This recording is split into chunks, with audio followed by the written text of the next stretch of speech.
Siapa yang menindak atau memproses hukum anggota Polisi Militer Angkatan Darat yang melakukan perbuatan melawan hukum?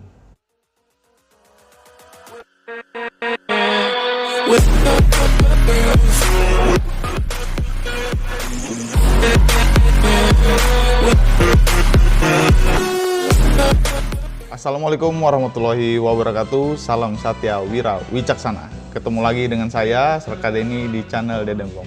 Di video kali ini saya akan memberikan informasi atau membahas bagaimana apabila ada oknum anggota Polisi Militer Angkatan Darat, Laut dan Udara, khususnya hal ini anggota Polisi Militer Angkatan Darat yang melakukan perbuatan melawan hukum.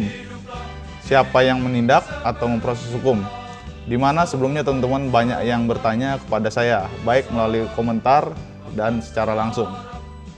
Sebelum ke video saya, mau ingatkan teman-teman yang baru gabung di channel ini atau nonton video saya tapi belum subscribe, bisa langsung support channel ini dengan cara like, komen, dan klik tombol subscribe di bawah, dan hidupkan notifikasinya untuk menerima notifikasi video-video saya yang akan datang.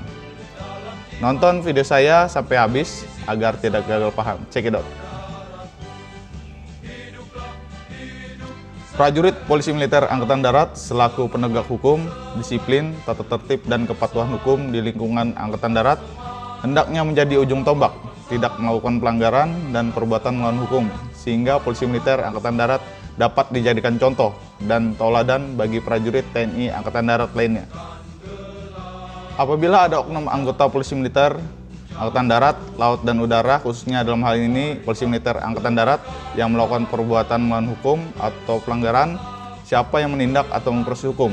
Maka yang menindak atau yang melakukan proses hukum adalah pihak Polisi Militer sesuai prosedur hukum yang berlaku dari proses penyidikan sampai dengan dilimpahkan berkas ke auditor militer. Karena oknum anggota Polisi Militer juga adalah anggota militer yang tunduk kepada KUHP dan KUHPM, serta anggota Polisi Militer tidak ada yang kebal oleh hukum, setara dengan anggota militer lainnya. Hukuman yang diberikan kepada anggota Polisi Militer yang melakukan perbuatan melawan hukum atau terlibat suatu tindak pidana, maka hukumannya lebih berat dari hukuman anggota militer lainnya dan bisa sampai dilakukan pemberhentian dengan tidak hormat atau PDTH atau pemecatan. Selanjutnya, apabila ada oknum anggota Polisi Militer Angkatan Darat yang melakukan perbuatan atau terlibat melawan hukum, segera laporkan ke Satuan Polisi Militer Angkatan Darat terdekat di wilayahnya masing-masing, seperti Pomdam, Denpom, dan Subdenpom, sesuai tata cara laporan ke Polisi Militer yang akan saya bahas di video selanjutnya. Mungkin itu saja informasi yang dapat saya sampaikan, semoga bermanfaat, dan jangan lupa like, komen, share, subscribe, serta tekan lonceng notifikasi agar tidak ketinggalan video saya selanjutnya. Akhir kata, salam Satya Wira Wicaksana, tetap semangat, Ewako!